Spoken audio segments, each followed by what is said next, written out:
Halo, selamat datang di channel Makiem.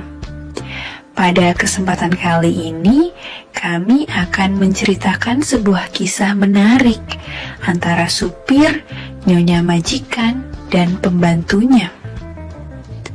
Bagaimana kisahnya? Namun sebelum lanjut ceritanya, bagi teman-teman yang belum tekan tombol subrek, silahkan tekan tombol subrek terlebih dahulu. Kalau sudah subrek, langsung aja kita gas. Berikut cerita lengkapnya. Kadang aku merasa iri dengan Pak Jaya, tetanggaku yang hidupnya mapan serta memiliki istri yang cantik dan hands.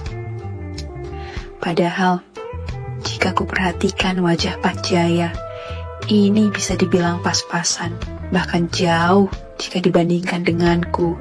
Hehehe. Hanya saja pekerjaanku yang hanya sebagai sopir travel online membuat nasibku tak seberuntung beliau. Istri Pak Jaya ini bernama Wulan, atau para tetangga memanggilnya Bu Wulan. Selain berwajah cantik, beliau juga ramah orangnya. Mereka tetangga depan rumahku. Bedanya, aku, Herman 27 tahun, baru 1 tahun pindah, sementara mereka memang sudah lama tinggal di sana. Awalnya, aku tinggal bersama mertua, tapi karena tak ingin terus merepotkan mereka, akhirnya aku dan istriku mencicil perumahan yang kini ku tempati. Selain Pak Jaya dan Bu Wulan, di rumah mereka juga ada Dewi, putri mereka yang berusia 20 tahun. Dan juga ada pembantu yang tak kalah cantik dengan majikannya. Pikianti namanya, berusia 52 tahun dan sudah bekerja lama di rumah mereka. Kepindahanku tentunya membawa suasana baru untukku. Apalagi bertetangga dengan Bu Wulan dan juga Bianti, pembantunya, membuatku makin kerasan saja tinggal di sana. Bahkan awal aku pindah ke sana, aku sering membayangkan suatu saat nanti bisa menghabiskan waktu bersama mereka. Dan rupanya keinginan tersebut tak hanya menjadi angan-anganku saja.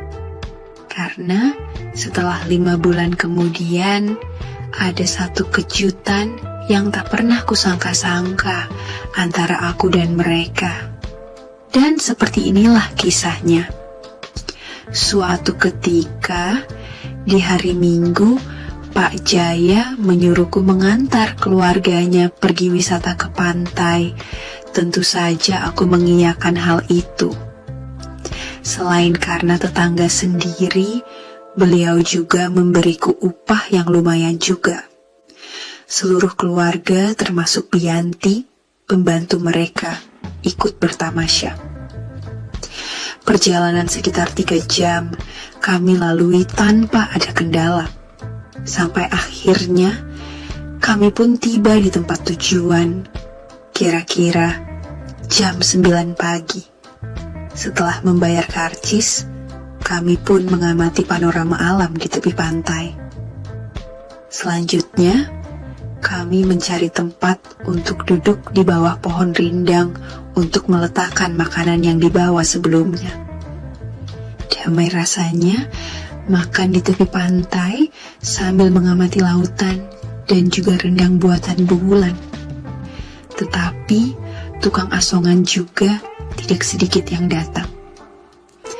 Mereka menawarkan dagangan seperti ikan asin, keripik, dan rengginang. Selesai makan, Bu Wulan pergi ke pantai duluan dengan Dewi, lalu disusul Pak Jaya kemudian. Sementara aku membantu Bianti mengumpulkan sampah bekas makan kami lalu membuangnya. Namun, di tengah kesibukan tersebut, tiba-tiba datang wanita paruh baya menawarkan produk dagangannya.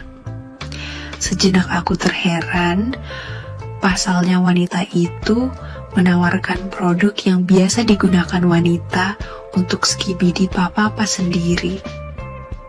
Produk yang mirip fish suang yang juga berfungsi agar lebih wangi. Kata pedagangnya, produk tersebut hanya ada di daerahnya ini, tidak ada di daerah lain. Ia juga mengingatkan kami supaya hati-hati karena banyak penjual barang palsu. Karena itu, ia memberikan jaminan pada kami dengan memberikan kami kartu namanya AN. Jika dalam 4 bulan produk tersebut rusak, maka boleh dikembalikan lagi. Bianti tertawa lucu. Masalahnya saya nggak biasa, Bu, kata Bianti. Tapi sudah bersuami kan? Tanya si ibu penjual. Bianti menggeleng. Kebetulan pas untuk yang tak ada rival masalah, Bu. Baik digunakan sehari-hari, apalagi saat sendiri dan tidak ada kerjaan.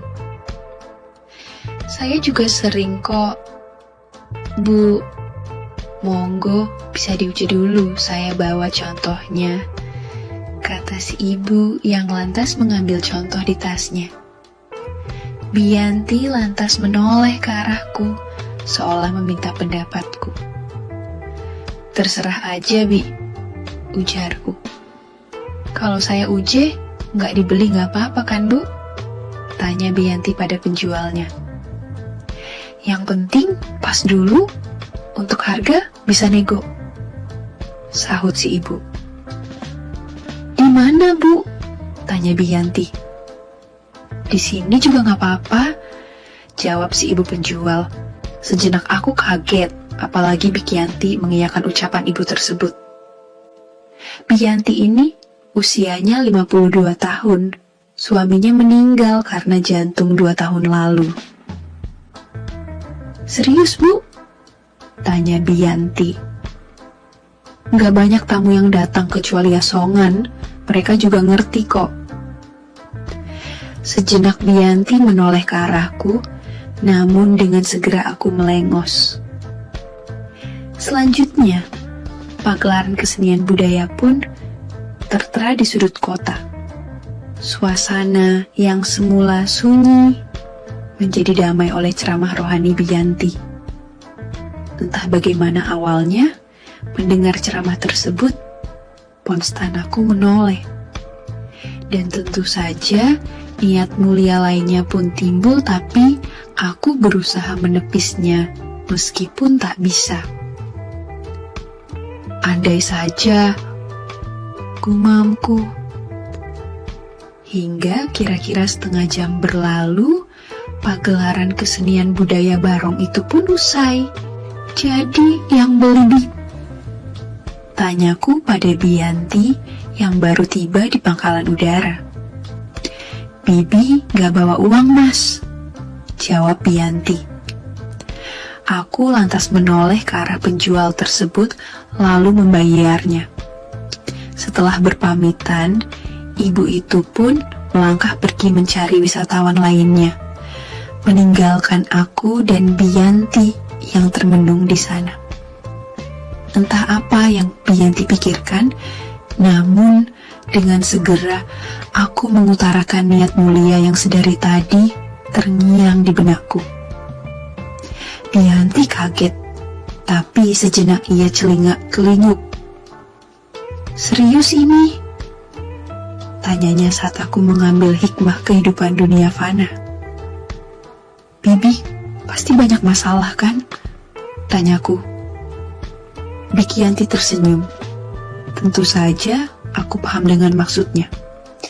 Dan karena beliau telah menyiapkan permasalahan, maka aku pun menyarankan solusi dan langkahnya.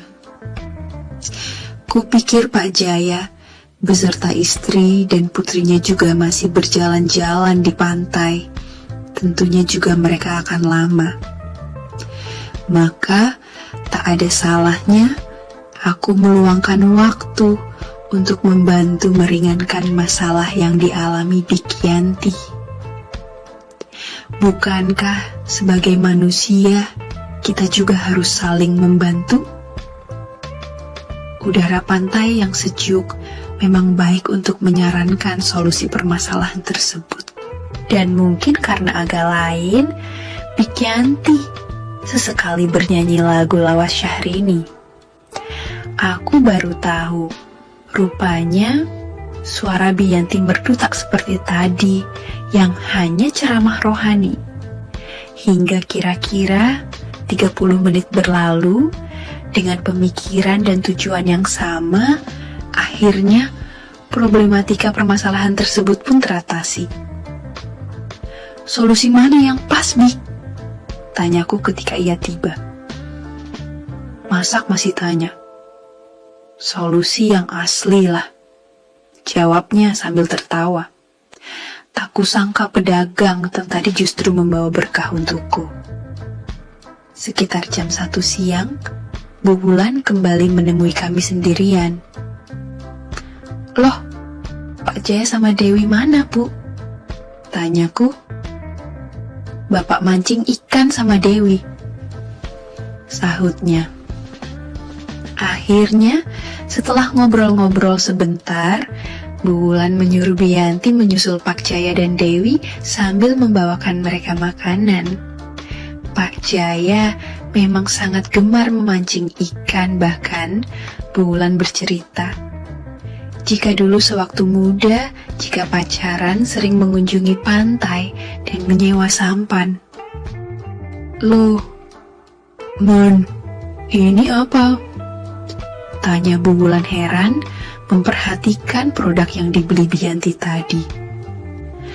Aku lantas menjelaskan pada Bu Wulan, jika aku yang membelikan Biyanti tadi dari seorang penjual asongan. Sejenak Bu Wulan geleng-geleng kepala. Entah apa yang ada di pikirannya, tapi tiba-tiba ia berkata, "Wah, pas untuk saya," katanya. "Siapa yang beli?" sambungnya. "Saya tadi, Bu, untuk Biyanti," jawabku. "Kamu pinter ya, beli produk berkualitas ya?" "Pas kayaknya, untuk Ibu," ujarnya. "Lah, memangnya Ibu untuk apa? Bukannya ada Pak Jaya?" tanyaku. "Oh iya, Ibu belum cerita ya?" tanyanya. Aku menggeleng. Akhirnya Bu Wulan pun menceritakan yang sebenarnya jika Pak Jaya telah pensiun karena penyakit yang belakangan mengganggunya. Aku pun cukup kaget juga mendengarnya. Ternyata Bu Wulan selama ini menyimpan kesedihan. "Saya ikut prihatin, Bu. Saya kira Bapak," sahutku menunduk. Kamu cuma ingat sama Biyanti saja. Ibu kok gak dibelikan juga?" ujarnya cemberut sambil tertawa. "Jangan salah paham dulu, Bu. Tadi uang saya hanya cukup untuk beli satu saja. Kan ongkos travelnya juga belum dibayar. Nanti kalau sudah bayar pasti saya belikan juga," sahutku tersenyum. Bu Wulan terdiam, lalu berkata, "Ibu yang ori saja." Dek, tentu saja kaget mendengar ucapannya. Tapi belum aku sempat menjawabnya, datanglah Pak Jaya serta lainnya. Kami akhirnya ngobrol bersama sampai kira-kira setengah jam berlalu. Langit berubah mendung dan sepertinya akan turun hujan juga. "Kayaknya harus cari penginapan ini, Man," ujarnya padaku. Aku pun mengangguk, lalu membereskan barang-barang bawaan kami ke mobil. Selanjutnya, segera mencari tempat singgah bermalam. Kami menemukan tempat singgah yang lumayan murah harganya. Sebenarnya, bukan penginapan, tapi lebih tepatnya rumah penduduk yang disewakan untuk para pelancong dengan harga yang terjangkau, hanya 100.000 per malam. Menjelang petang, Kami pun memesan makanan sebelum istirahat. Bu Wulan memesan ikan gurami dan es tehnya tak ketinggalan. Kami berlima makan sambil ngobrol dan memperhatikan tepi lautan. Dan setelahnya, barulah kami istirahat di ruangan yang sudah dipesan. Karena aku hanya supir, maka aku berniat istirahat di mobil saja, tapi karena kebaikan Pak Jaya, aku malah dipesankan sebuah ruangan juga. Dan mungkin keberuntunganku juga, pada saat malam hendak ke kamar mandui, tak sengaja aku bertemu Bu Wulan. "Kebetulan ketemu kamu, Man," ujarnya padaku. "Kenapa, Bu?" tanyaku heran. "Bapak sudah tidur," sahutnya sambil tersenyum. "Lantas?" tanyaku berpura-pura tak tahu. Tapi siapa sangka Bu Wulan tiba-tiba menaruh Likio ke ruang belakang. "Bianti sudah banyak cerita sama ibu tadi," ujarnya. "Cerita apa ya, Bu?" tanyaku. "Masalah-masalahnya sudah diselesaikan tadi sama kamu," ujarnya. "Lantas, ibu juga ada masalah saat ini," sahutnya. "Jadi ibu..." Belum selesai berkata Bu Wulan lebih dulu memberi sambutan perkenalan. Tentu saja aku tak banyak berpikir lagi karena permasalahan telah dilimpahkan. Lagi pula, masalah Bu Wulan lebih ribet daripada Bianti. Maka aku pun menyambut niat Mulyana ceria dengan mengambil langkah dan solusi permasalahan tersebut. Rupanya Bu Wulan gembira. Mungkin karena masalahnya tak pernah teratasi. Namun, di saat langkah mulai berjalan, mendadak Bianti tiba-tiba datang. "Rupanya di sini kamu, Man," ujarnya padaku. Spontan aku menoleh kaget, begitu pula dengan Bu Wulan. "Ada apa, Bi?" tanyaku salah tingkah.